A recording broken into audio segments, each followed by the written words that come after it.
ko? Saan yung section 1? Tapos na ako dito.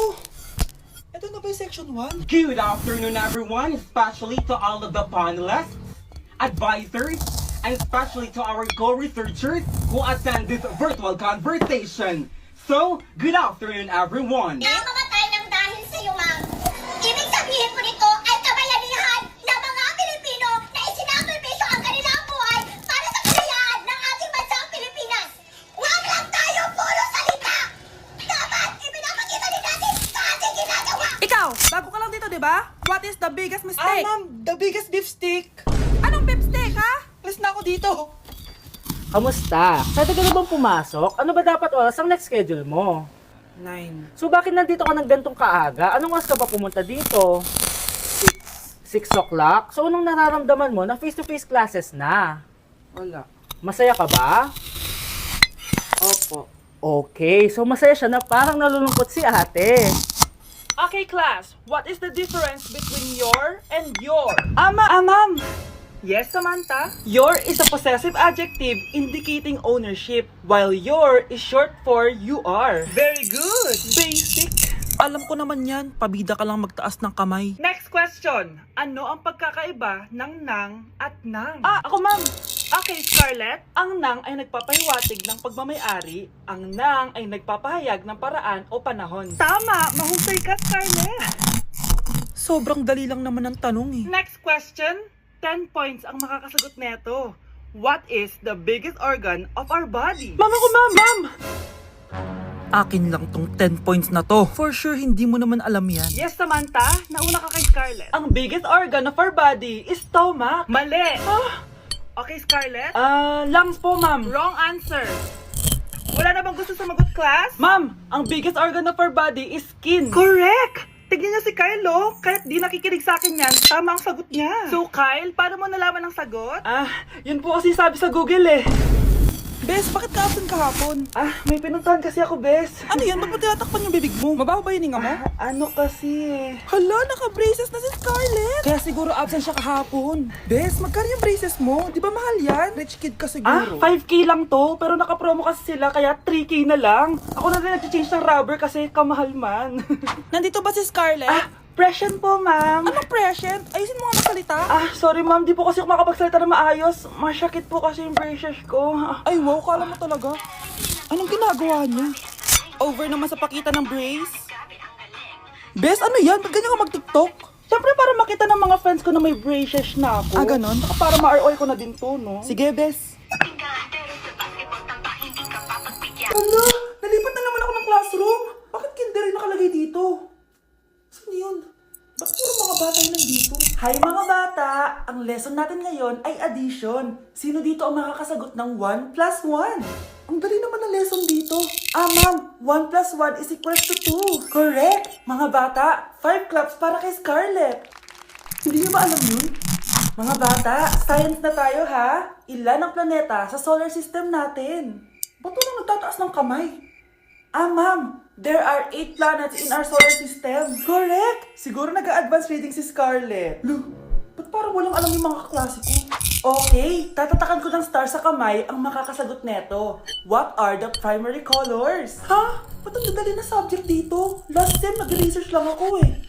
Ma'am, the primary colors are red, blue, and yellow. Wow! Mukhang may magiging top 1 na tayo Hala, mukhang magiging top 1 pa ako dito. Bumalik ka ng classroom. Scarlett Iha, bumalik ka daw ng classroom, oo. Lumipat ka na lang dun sa grade 12. Ano? Siya ba yung napunta sa kinder? Alright, may bagong dating tayo, class. Miss, pwede mo bang sagutin itong nasa blackboard? Ano yan? Madali lang yan. Madali. Sir, babalik na lang pala ako sa kinder. Buti ba doon nag-gitapan ako? Bye! Hala, nalipat na naman ako. Nasaan na naman yun? Ha? Kailan pa nagka-aircon sa classroom namin? Alamig. Class, bring out your iPad and Apple Pencil. Re-lecture tayo, okay? Kung hindi nasa projector. Ano daw? iPad na gamit ngayon? Grabe, ang hiyaman naman ng mga tao dito. Ma'am, pwede po ba ako magsulat sa notebook? Ha? Wala kang iPad? Class, di ba nasa school requirement natin na dapat may iPad kayo, okay? So, babalik ka na sa nanay mo. Di na uso yung notebook dito. Wala naman kami pambili malaman kung saan kayo pumupunta tuwing weekend. Ah, ma'am, nasa Japan po kami tuwing weekend kasi malamig doon tapos may snow pa. Ma'am, sa Paris po kami. Nandun po kasi yung Eiffel Tower tapos sila mami po kasi mahilig mag-shopping doon eh. Lu, ang bongga naman ng mga to. Oh, ikaw Scarlett. Sa kwarto ko lang po, ma'am. Kailangan po ba umalis?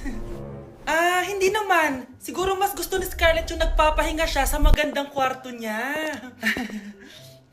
Class, magkukulak ako ng class funds ha. 1,000 each student lang. Ha? 1,000 yung class funds dito. Ma'am, card po yung mode of payment ko. Sure, patap na lang. Ayan. Ma'am, ako din po card. Ayan, okay na. Wala na akong pera. Ma'am, pwede ba ako bumalik sa dati kong school? Ang yayaman kasi ng mga tao dito eh. Ay, ganun ba? O sige, i-drop na lang kita ha. O ito po ma'am, card na lang. National ID. Kaya hindi umuunlad ang Pilipinas dahil kinukurakot nyo. Mahiya naman kayo! Don't stop shaming them. Deserve nila yan. Mainit ang mata sa atin ng mga tao. Kaya siguraduhin nyo na magmumukha tayo malinis, ha? Dad! Alam na nilang lahat! Nadidepress na ako! Binabash nila ako sa social media. Tapos kanina sa school, binubuli nila ako. Nasisira image ko. Ayusin mo to, Dad! Gumagawa na ako ng paraan, anak. Pero sa ngayon, kailangan ko muna kayo palipad sa Amerika para safe kayo. Okay, Dad. I'm calm. Bigyan mo ako ng 10 million pang shopping ko doon, ha?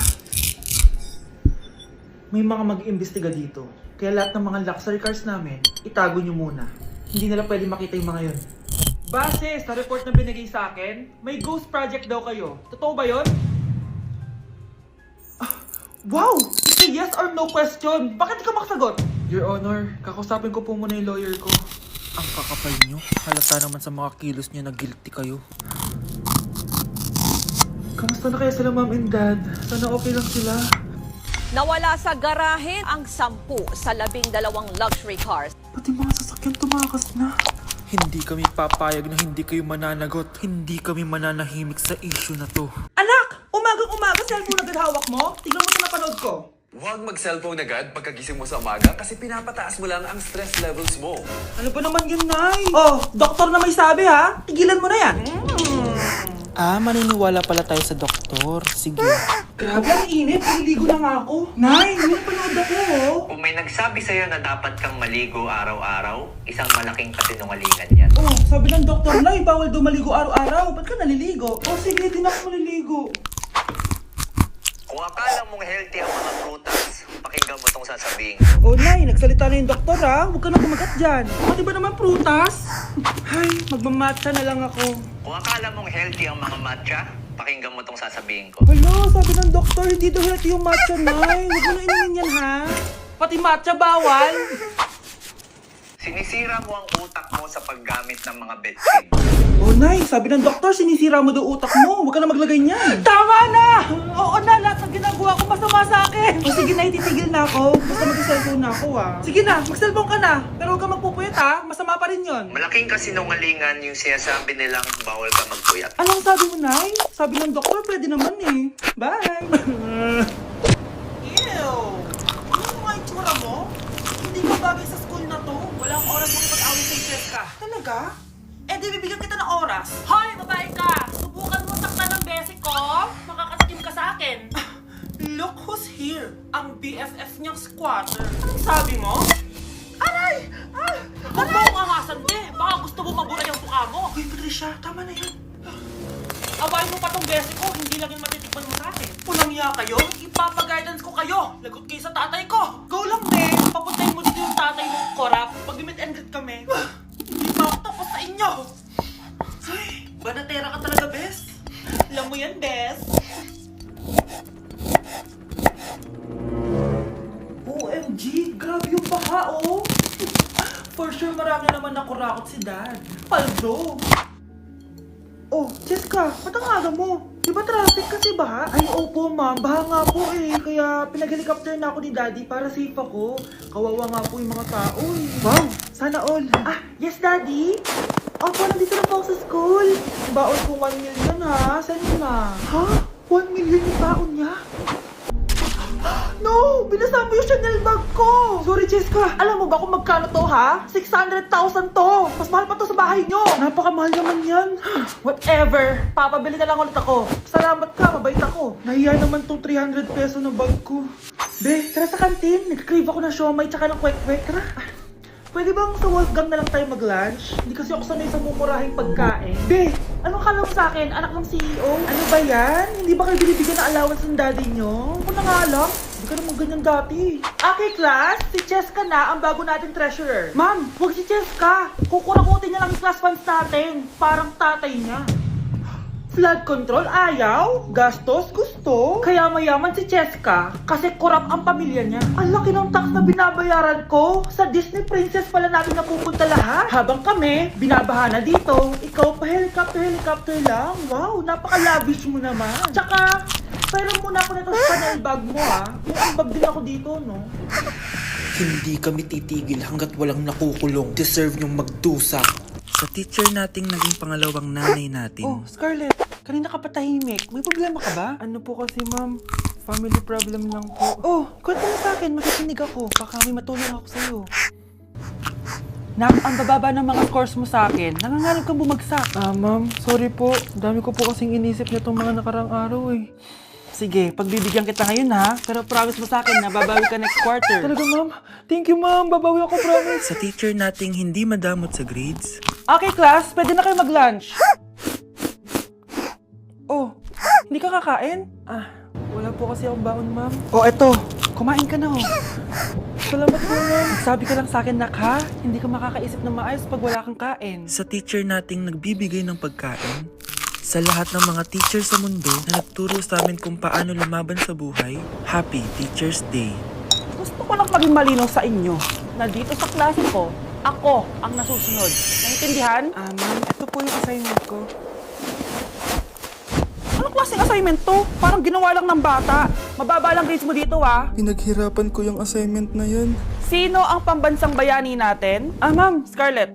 Ang pambansang bayani natin ay si... Oops! Napakabagal mo sumagot. Ang pambansang bayani natin. Straight to the point ang kailangan ko sagot. Ayusin yung sumagot Hindi na kayo elementary. Opo, ma'am. Pinayagan ba kita kumain sa loob ng klase ko? Ma'am. Akin na yan. Kung ayaw niyong binabastos kayo, huwag niyo akong bastusin. Oo, be. Kain tayo sa labas mamaya, Hala, galit na si ma'am. Umalis lang ako saglit, ganyan na kayo. First meeting pa lang natin, pinapakita nyo ng mga ugali nyo. Buti pa yung kabilang section, tahimik lang. Kayo na ata ang worst section na napuntahan ko. Kung kami ang worst section, ikaw ang worst teacher. Sorry po, ma'am. At dahil dyan, bibigyan ko kayo ng maraming assignment. Ma'am? Oh, Scarlett, kamusta ka? Sana ikaw na lang ulit teacher namin. Ang sungit ng bago naming teacher Hayaan mo, next quarter, ako na ulit ang magiging teacher nyo. Talaga, ma'am? Thank you, Lord!